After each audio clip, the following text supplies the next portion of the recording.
Students, good morning. My name is Ankit and welcome to Vigyan institute. तो बेटा जी, electrochemistry को आज हम थोड़ा सा और आगे बढ़ाएंगे, एक और स्टेप हम आगे बढ़ जाएंगे इलेक्ट्रोकेमिस्ट्री में, कुछ नया सीखेंगे। तो अब तक हम इलेक्ट्रोकेमिस्ट्री के लिए 3 लेक्चर रिकॉर्ड कर चुके हैं। आज का हमारा लेक्चर नंबर 4 है और इस लेक्चर में भी हम बहुत इंपॉर्टेंट कंसेप्ट सीखने वाले हैं। बिकॉज इस कंसेप्ट से बेटा जी, चाहे तो जेईई मेंस के एग्जाम की बात हो, नीट के एग्जाम की बात हो, बोर्ड एग्जामिनेशन की बात हो, यहां से क्वेश्चन पूछने की पॉसिबिलिटी मैक्सिमम रहती है। मतलब कि ये कॉन्सेप्ट आपको किसी भी हाल में छोड़ना नहीं है। यहां पर अगर ये कॉन्सेप्ट जो मैं आज आपको पढ़ाऊंगा, आप देखना कि कितनी बार आप प्रीवियस ईयर के क्वेश्चंस पेपर उठा के देखना, आपको बहुत सारे क्वेश्चंस यहां से मिल जाएंगे। ठीक है, चलो ध्यान से देखते हैं कि सर आज हम पढ़ने क्या वाले हैं। लास्ट लेक्चर में बेटा जी जो हमारा डिस्कशन था वो सेल पोटेंशियल पे था। ध्यान से समझो, लास्ट क्लास में जो हमारा डिस्कशन था वो सेल पोटेंशियल पे था और वो सेल पोटेंशियल हमने स्टैंडर्ड कंडीशन पे कैलकुलेट किया था। वो हमने स्टैंडर्ड कंडीशन पर कैलकुलेट किया था। मैंने आपको बताया कि सर स्टैंडर्ड कंडीशन पे किसी सेल का पोटेंशियल कैलकुलेट करने के आपके पास मैंने 2 मेथड बताए कि सेल रिएक्शन के अंदर इलेक्ट्रॉन प्रेजेंट हो तब क्या कहानी होगी, अगर इलेक्ट्रॉन प्रेजेंट नहीं है तब आप क्या फॉर्मूला लगाओगे और कैसे किसी रिएक्शन का सेल पोटेंशियल कैलकुलेट करोगे। अब समझो, अब प्रॉब्लम सर कहां पे आनी स्टार्ट हुई। प्रॉब्लम जब आनी स्टार्ट हुई कि जो भी हमारे पास सेल रिएक्शन थी, जो मेरे पास सेल रिएक्शन थी, माना कि मैंने इसके अंदर जो टेम्परेचर था वो वेरी करके देखा, इसके अंदर जो कॉन्सेंट्रेशन ऑफ इलेक्ट्रोलाइटिक सॉल्यूशन था उसको वेरी करके देखा। हालांकि प्रेशर को वेरी नहीं करते, लेकिन मैं मानता हूं कि अगर मैं प्रेशर को भी वेरी कर लूं तो इनकी वजह से जो आपकी स्टैंडर्ड कंडीशन थी वो तो खत्म हो गई। अब यहां से कहानी स्टार्ट हुई आपकी, मतलब कि नॉन स्टैंडर्ड कंडीशन की बात करेंगे हम। नॉन स्टैंडर्ड कंडीशन पर हम कैसे रिएक्शन का सेल पोटेंशियल कैलकुलेट करें, यहां पर एक बहुत बड़ा क्वेश्चन मार्क लग गया था। बिकॉज उस टाइम पर किसी भी साइंटिस्ट के पास ऐसा कोई फॉर्मूला नहीं था जिससे हम नॉन स्टैंडर्ड कंडीशन पे रिएक्शन का सेल पोटेंशियल कैलकुलेट कर लें। तो जब ये क्वेश्चन मार्क लगा, ऐसा तो नहीं है कि लोग काम नहीं कर रहे थे, बहुत सारे लोग इसी रिसर्च में लगे हुए थे, इसी फॉर्मूले को डिटरमाइन करने की पूरी कोशिश वो कर रहे थे। तो इन दी एंड बेटा जी एक साइंटिस्ट थे जिनका नाम था नस्ट। उन्होंने अपनी एक इक्वेशन दी जिनको हम नस्ट इक्वेशन कहते हैं, जिनको हम क्या कहते हैं, नस्ट इक्वेशन के नाम से जानते हैं। तो नस्ट सर ने एक इक्वेशन दी, किस लिए, सेल्फ डिटर्मिनेशन के लिए, या हम कह सकते हैं कि सेल पोटेंशियल कैलकुलेट करने के लिए, cell potential for non standard condition. Non standard condition, तो सबसे पहले तो आपको यही पता होना चाहिए कि जो नस्ट सर की इक्वेशन थी, इक्वेशन याद करने से कुछ नहीं होगा कि आपने डायरेक्ट फॉर्मूला याद कर लिया और आपका काम हो गया। आपको सबसे पहले पता होना चाहिए कि नस्ट सर की जो इक्वेशन थी, इस इक्वेशन को हम क्यों पढ़ रहे हैं। तो इस इक्वेशन का जो एप्लीकेशन है, इस इक्वेशन की जो जरूरत थी वो यही थी कि सर हम इससे नॉन स्टैंडर्ड कंडीशन पे रिएक्शन का सेल पोटेंशियल कैलकुलेट करेंगे। तो नस्ट सर ने सबसे पहले बताया, मैं इसे रफ करता हूं और हम सीखते हैं कि सर नस्ट सर ने करा कैसे, ये काम उन्होंने करा कैसे कि नॉन स्टैंडर्ड कंडीशन पर किसी भी रिएक्शन का सेल पोटेंशियल उन्होंने कैलकुलेट करा कैसे। यहां पे क्वेश्चन मार्क लगा कि सर करा कैसे, ये बता दीजिए। अब हम पढ़ते हैं नस्ट इक्वेशन।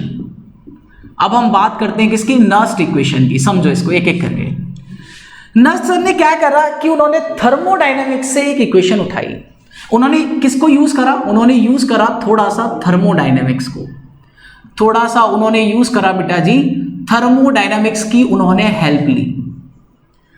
थर्मोडायनेमिक्स में एक फॉर्मूला होता है, हम लिखते हैं कि sir delta G is equal to delta G not plus R T log N Q C. समझो, डेल्टा जी आपको पता है कि सर डेल्टा जी क्या है, ये गिब्स फ्री एनर्जी है, मतलब change in Gibbs free energy है। पहले इस फॉर्मूले के बारे में थोड़ा सा जान लेते हैं। गिब्स फ्री एनर्जी है, डेल्टा जी नॉट है तो change in Gibbs free energy, लेकिन वो स्टैंडर्ड कंडीशन पे, मतलब ये क्या है, standard change in Gibbs free energy, change in Gibbs free energy. एक एक करके सारे स्टेप को बहुत अच्छे से समझना है, ठीक है। चलो, आर की अगर हम बात करें तो आर क्या है बेटा जी? यूनिवर्सल गैस कांस्टेंट है ये, यूनिवर्सल गैस कांस्टेंट है ये, एक गैस कांस्टेंट है जो कभी चेंज नहीं होता, इसको हम यूनिवर्सल गैस कांस्टेंट के नाम से जानते हैं। टी टेम्परेचर है बेटा जी। टी की कहानी क्या है? वो तो टेम्परेचर है कि जब आप सेल का पोटेंशियल कैलकुलेट कर रहे हो उस टाइम पे टेम्परेचर क्या है, ठीक है। चलो, उसके बाद ये जो QC आपको दिखाई दे रहा है, QC का मतलब होता है, इसको कहते हैं हम रिएक्शन क्यूसेंट। इसको हम क्या कहते हैं? रिएक्शन क्यूसेंट के नाम से हम जानते हैं, इसको हम कहते हैं बेटा जी रिएक्शन क्यूसेंट। अच्छा, डेल्टा जी से हम इंट्रोड्यूस हैं कि सर वो change in Gibbs free energy है। डेल्टा जी नोट से भी हम इंट्रोड्यूस हैं। आर यूनिवर्सल गैस कांस्टेंट है, इसकी अपनी एक स्पेसिफिक वैल्यू है। क्वेश्चन यहां आता है कि सर ये रिएक्शन क्यूसेंट का मतलब क्या है? ये रिएक्शन क्यूसेंट तो हमने पढ़ा ही नहीं। चलो, रिएक्शन क्यूसेंट का मतलब समझाता हूं पहले मैं आपको। ये जो बेटा जी QC लिखा हुआ है ये क्या है? पहले तो ये देखो कि ये जो QC की कहानी होगी ये हमेशा रिवर्सिबल रिएक्शन के अंदर आपको मिलेगा। मतलब एक ऐसी रिएक्शन के अंदर QC की हम बात करेंगे जो रिवर्स हो सकती है। कहने का मतलब कि आपके पास ऐसी कोई रिएक्शन है कि A से B में कन्वर्ट हुआ, B फिर आपका A में कन्वर्ट हो गया, है ना। इक्विलिब्रियम और रिवर्सिबल में डिफरेंस होता है, एक ही बात नहीं है भाई। अगर एक ही बात होती तो इक्विलिब्रियम को हम रिवर्सिबल कह देते, ऐसा नहीं होता। रिवर्सिबल रिएक्शन और इक्विलिब्रियम में एक डिफरेंस है, मैं समझाता हूं क्या डिफरेंस है। कि सर अभी मैं कह रहा हूं कि ये रिवर्सिबल है, इसका मतलब ये है कि A B में कन्वर्ट हो रहा है और B A में कन्वर्ट हो रहा है। अभी मुझे नहीं पता कि A को कन्वर्ट होने में B में कितना टाइम लग रहा है या B को A में कन्वर्ट होने में कितना टाइम लग रहा है, मुझे नहीं पता। मुझे ये पता है कन्वर्ट हो रहा है, तब मैं इसको कहूंगा रिवर्सिबल रिएक्शन। लेकिन एक टाइम बेटा जी ऐसा आएगा, एक टाइम ऐसा आएगा कि A को B में कन्वर्ट होने में जितना टाइम लगेगा, B को भी A में कन्वर्ट होने में उतना ही टाइम लगेगा। मतलब कि rate of formation is equal to rate of deformation, या मैं कह सकता हूं कि रेट ऑफ फॉर्मेशन A का और वो रेट ऑफ फॉर्मेशन B के बराबर होगा। मतलब कि rate of forward reaction is equal to rate of backward reaction.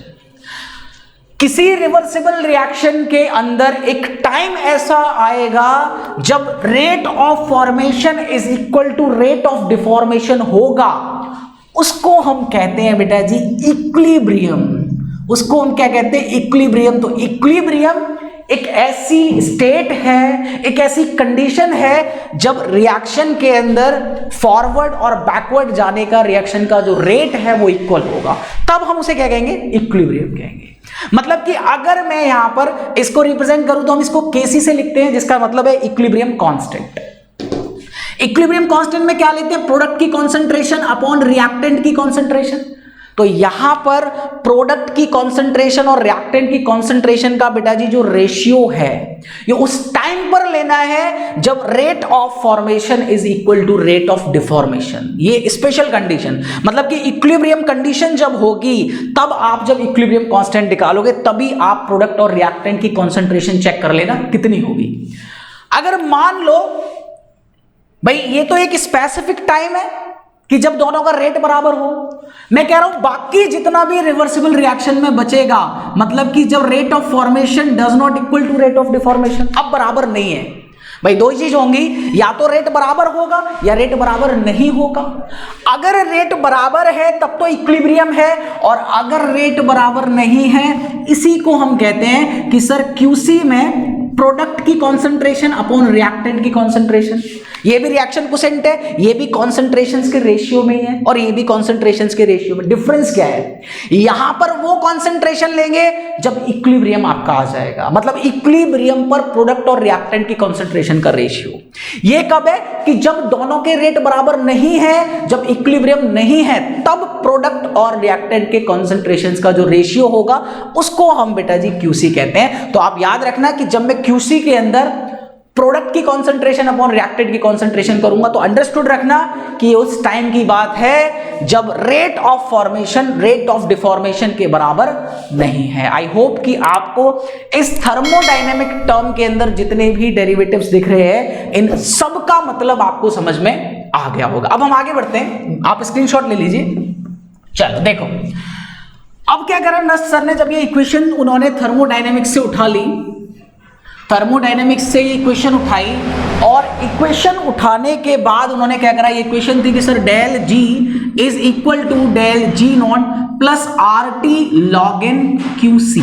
समझो, आपने अभी पढ़ा था कि सर जो हमारा डेल जी होता है वो minus N F E cell के बराबर होगा, मतलब डेल्टा जी जो सेल होगा आपका माइनस एन एफ ई।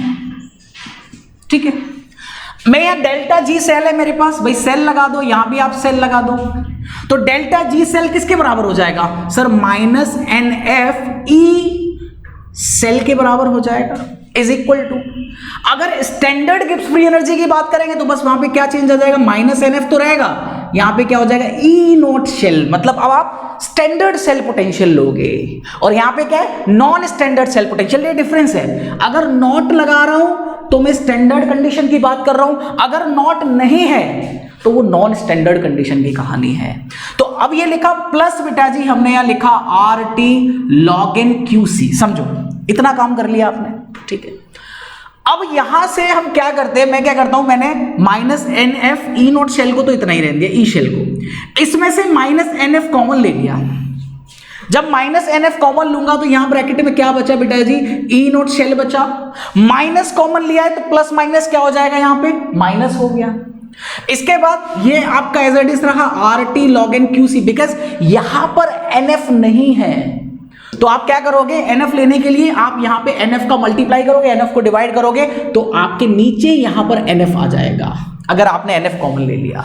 इस माइनस एनएफ से माइनस एनएफ को आपने कैंसिल आउट कर दिया। अब क्या हुआ सर, बचा मेरे पास कि E cell is equal to E naught cell minus R T log N Q C upon n F. समझो, ये हमारे पास एक फॉर्मूला बच गया, ये फॉर्मूला बना नस्ट है।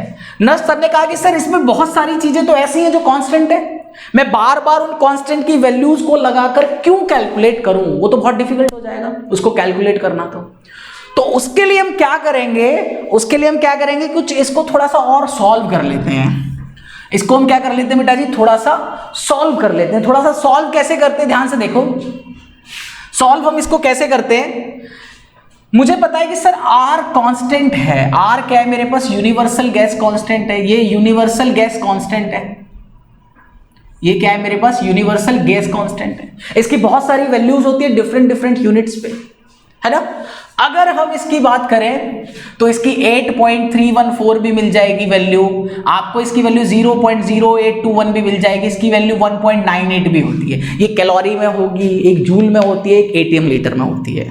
ठीक है, इसके बाद हम मान लेते हैं कि सर हम जो रिएक्शन कर रहे हैं उस टाइम पे टेम्परेचर आपका 298 केल्विन है। अगर चेंज दिया जाए टेम्परेचर में, मान लो कि वो क्वेश्चन में आपको दे दे कि इस टेम्परेचर पे करनी है, तब तो आपको इस फॉर्मूले से ही आगे की कहानी पढ़नी पड़ेगी, मतलब टेम्परेचर चेंज करना पड़ेगा। लेकिन अभी तक ऐसा कोई क्वेश्चन नहीं पूछा गया जो 298 केल्विन पे ना हो। अगर पूछे तो यहां चेंज कर देना, मैं आपको रूम टेम्परेचर पे ही निकाल के दिखा दे रहा हूं। तो ये हमने मान लिया कि सर टेम्परेचर इतना है इसका, और हम एक और चीज जानते हैं कि सर जो F है, F की वैल्यू भी निकाल ली थी 96500 कूलम हमारी थी आपकी वैल्यू, है ना। 1 मोल इलेक्ट्रॉन का चार्ज है, ठीक है, तो कूलम पर मोल। अब अगर मैं देखो, ये आपका जो ln है ये नेचुरल लॉग है, इस नेचुरल लॉग को मैं लॉगरिथम में कन्वर्ट करता हूं तो आप इतना तो जानते हो कि sir ln is equal to 2.303 LOG होता है। जरा रख दो इसे, इसको थोड़ा सा और अगर मैं सिंप्लीफाई करूं तो sir E cell is equal to E naught cell minus R T into 2.303 log, और क्यूसी को हम क्या लिख सकते हैं, प्रोडक्ट की कॉन्सेंट्रेशन अपॉन रिएक्टेंट की कॉन्सेंट्रेशन अपॉन एनएफ। तो ये फॉर्मूला आपका एक और थोड़ा सा आपने सिंप्लीफाई कर लिया इसको। अब मुझे चेंजेस क्या करने हैं, आपको पता है एफ की वैल्यू मैं ये रख सकता हूं, आर की वैल्यू मैं 8.314 रख दूं, एफ की वैल्यू 96500, टेम्परेचर 298 केल्विन में रख दूं। तो अगर बेटा जी मैं यही लिख लेता हूं कि सर अगर ये सारी वैल्यूज रख दूं तो E cell is equal to E naught cell, इसमें कांस्टेंट क्या है उनको अलग अलग कर लेते हैं। आर आपका कांस्टेंट है, टी की वैल्यू मुझको पता है, इनटू 2.303 बीसी में ले लो, अपॉन एफ बीसी में ले लिया। अब बचा क्या सर, इनटू मेरे पास बचा एक तो 1/n और लॉग प्रोडक्ट की कॉन्सेंट्रेशन अपॉन रिएक्टेंट की कॉन्सेंट्रेशन। तो मैं क्या कर सकता हूं कि ये जो मेरे पास डेटा है इस डेटा की वैल्यू तो कैलकुलेट कर लूं, ये हर रिएक्शन के लिए सेम रहेगी, बार बार आपको एफ की वैल्यू नहीं लगानी पड़ेगी, बार बार आपको यूनिवर्सल गैस कांस्टेंट की वैल्यू नहीं लगानी पड़ेगी, मैं इसको एक बार कैलकुलेट कर देता हूं। तो बेटा जी जब मैंने ये सारी वैल्यूज लगा दी तो ये 0.0591 के बराबर आ गया। तो अब आपका फाइनल फॉर्मूला बना E cell is equal to E naught cell minus के 0.0591 upon N into log product की कॉन्सेंट्रेशन अपॉन रिएक्टेंट की concentration. So this is the final formula of Nernst equation, जिसकी हेल्प से हम क्या कर सकते हैं, किसी भी सेल का पोटेंशियल नॉन स्टैंडर्ड कंडीशन पर कैलकुलेट कर सकते हैं। लेकिन एक इंपॉर्टेंट बात देखो आप यहां पे, इंपॉर्टेंट क्या है कि सर अगर आप नॉन स्टैंडर्ड सेल पे पोटेंशियल कैलकुलेट करना चाहते हो तो आपको स्टैंडर्ड सेल पोटेंशियल की वैल्यू पता होनी चाहिए। मतलब जिस सेल को आप नॉन स्टैंडर्ड पे ले जाके उसका सेल पोटेंशियल निकालोगे, पहले ये पता कर लो कि स्टैंडर्ड कंडीशन पे उसका सेल पोटेंशियल कितना होगा। एन की वैल्यू आपको रिएक्शन से पता चल जाएगी कि कितने इलेक्ट्रॉन का ट्रांसफर है रिएक्शन के अंदर। प्रोडक्ट की कॉन्सेंट्रेशन आपको गिवन होगी क्योंकि वो तो चेंज की है भाई, तभी तो नॉन स्टैंडर्ड हुआ है, क्योंकि मैंने टेम्परेचर प्रेशर को तो यहां पे वेरी नहीं किया। जो वेरिएशन आपको मिलेगा वो कॉन्सेंट्रेशन पे मिलेगा।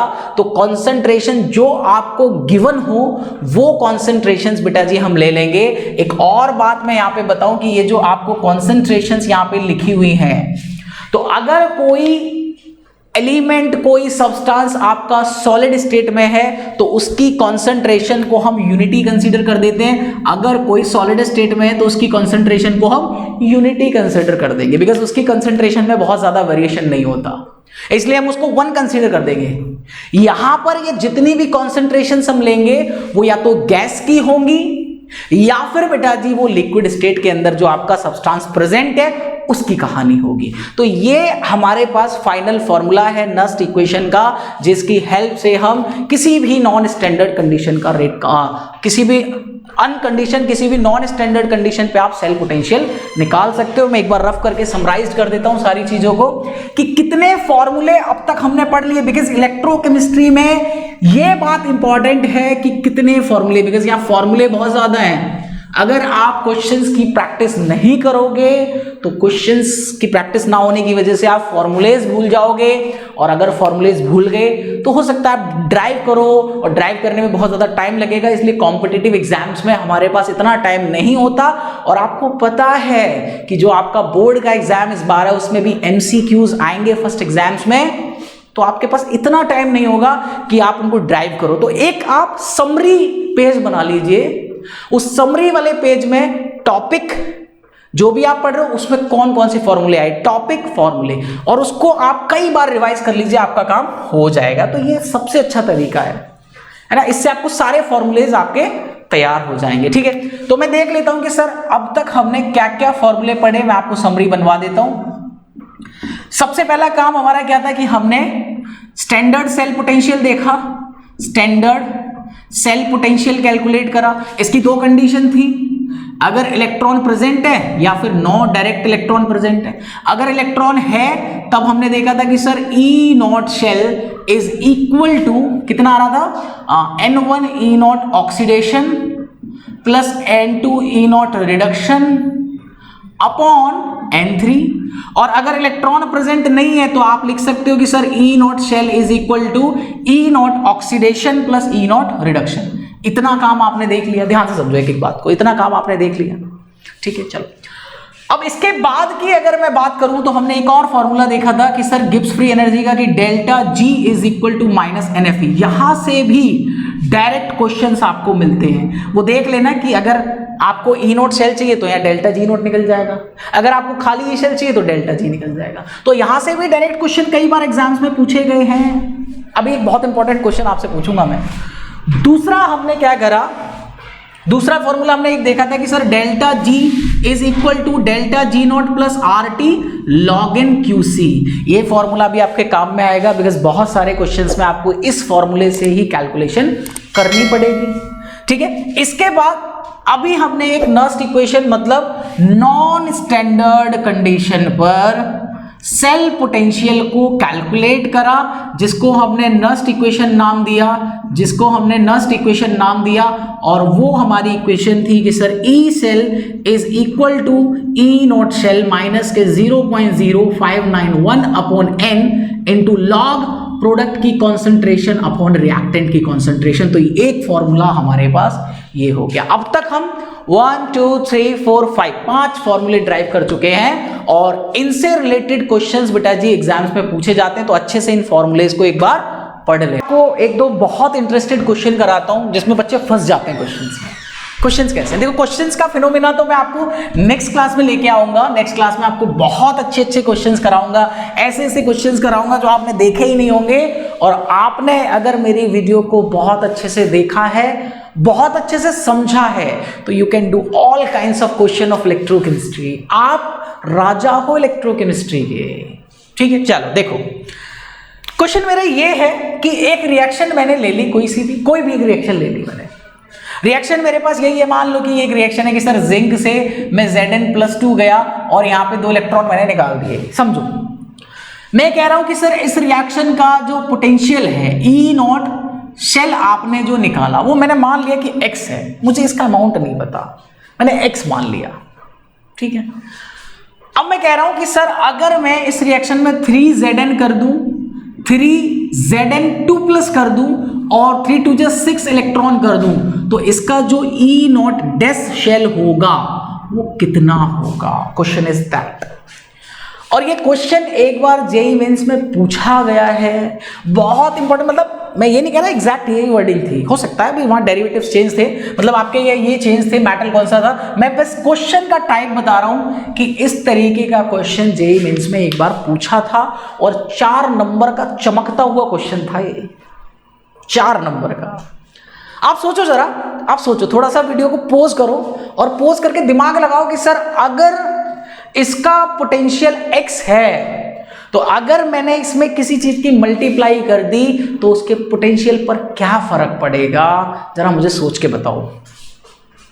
नेक्स्ट जो लेक्चर होगा क्वेश्चंस के फिनोमेना, इतने क्वेश्चंस लगाने को मिलेंगे आपको, बहुत सारे क्वेश्चंस मैं कराऊंगा, है ना। इसके बाद मैं आपको थोड़ा सा जो हमने नस्ट इक्वेशन पढ़ी है, इस नस्ट इक्वेशन की एप्लीकेशन पढ़ेंगे पहले तो हम, कि नस्ट इक्वेशन को कहाँ कहाँ हम अप्लाई कर सकते हैं, और इसके इतने इंपॉर्टेंट एप्लीकेशन है कि आप सीख जाओगे कि आपके घर में जो बैटरी खराब हो जाती है वो खराब क्यों होती है आपको पता ही नहीं होगा। आप जब इलेक्ट्रोकेमिस्ट्री पढ़ लोगे तो आपके घर के अंदर जो बैटरी है, आपके जो सेल्स होते हैं, जो आप चाहे घड़ी वाले सेल की बात करो, आपके वॉच में जो छोटा सेल पड़ता है, आपको उसमें केमिस्ट्री दिखाई देने लगेगी। ये मेरा प्रॉमिस है आपसे, है ना, वो प्रॉमिस है। आप अगर मेरे साथ जुड़े रहे, सारी वीडियोस आप देखते रहे, तो हर टॉपिक को मैं आपकी रियल लाइफ से बेटा जी ऐसे लिंक करूंगा कि आपके आसपास आपको सिर्फ केमिस्ट्री की इमेजिनेशन दिखाई देंगी।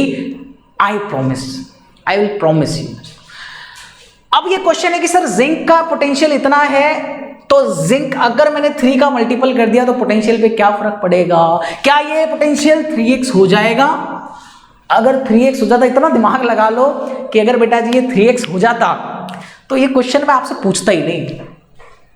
अगर ये 3x हो जाता तो ये क्वेश्चन मैं आपसे पूछता ही नहीं, बिकॉज फिर क्या है, इतना छोटा सा बच्चा, ज्यादा बड़ा भी नहीं, इतना छोटा सा बच्चा ले लो और उससे पूछ लो, वो तो ये भी बता देगा कि सर अगर आपने यहां पे सब में 3 से कर दी तो ये भी 3 टाइम बढ़ जाएगा। लेकिन आपको मैंने समझा दिया है, देखो ऐसे क्वेश्चंस निकलते हैं, मैंने आपको समझा दिया है कि पोटेंशियल एक इंटेंसिव प्रॉपर्टी है। आई बात समझ में? पोटेंशियल एक इंटेंसिव प्रॉपर्टी है और इंटेंसिव प्रॉपर्टी का एडिशन नहीं होता। आप चाहे उसे 10 गुना बढ़ाओ, 50 गुना बढ़ाओ, ऐसा तो नहीं है कि भाई हमारा घर है, हमारे घर का टेम्परेचर 25 डिग्री सेल्सियस, बराबर वाले घर का 25 डिग्री सेल्सियस, अपनी गली में 10 घर है, सबका 25। अगर मैं सबकी वॉल हटा दूं और एक ही फील्ड से बना दूं तो 25 इंटू नंबर ऑफ हाउस के बराबर टेम्परेचर नहीं होगा, इससे तो गड़बड़ हो जाएगी, है ना, क्योंकि वो इंटेंसिव प्रॉपर्टी है। आप चाहे रूम के 10 कर लो, 10 रूम का भी टेम्परेचर 25 ही होगा और एक रूम का टेम्परेचर भी 25 है। तो पोटेंशियल की कहानी भी ऐसी ही है कि अगर 1 जिंक का ऑक्सीडेशन की बात करेंगे तो उसका पोटेंशियल भी x होगा। अगर आप 3 जिंक मतलब 3 से आपने मल्टीप्लाई कर दिया तो 3x नहीं हो सकता, इसका पोटेंशियल x ही रहेगा। कोई चेंज यहां पर बेटा जी नहीं आने वाला, कोई चेंज यहां पर नहीं आने वाला।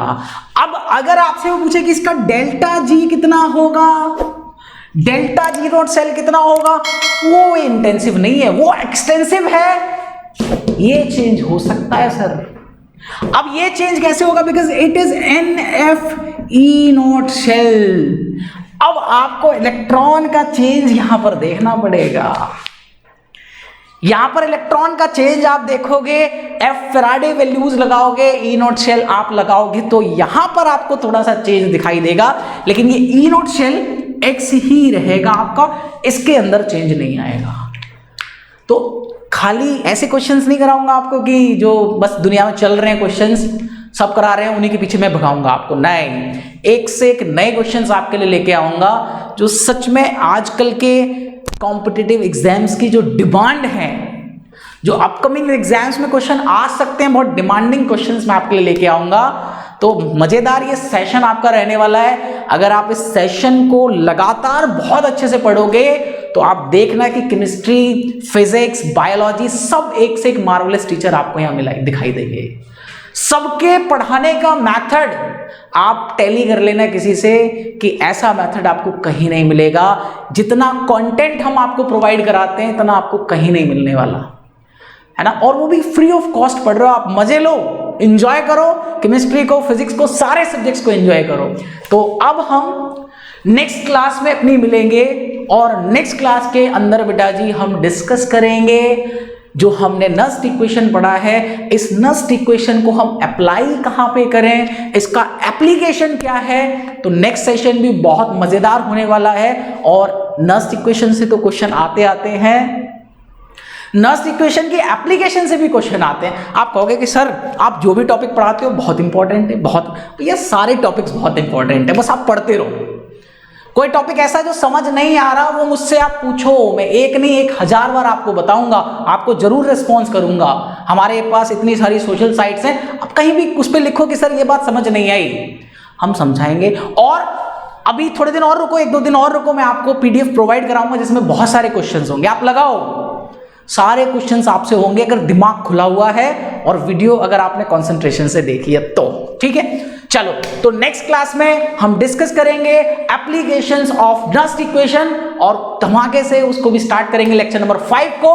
तो अब हम मिलते हैं नेक्स्ट क्लास में। आज के लिए thank you very much for watching my videos. और अगर अच्छी लगी हो तो इस बात में कंजूसी मत करो, लाइक करो, शेयर करो, सब्सक्राइब करो।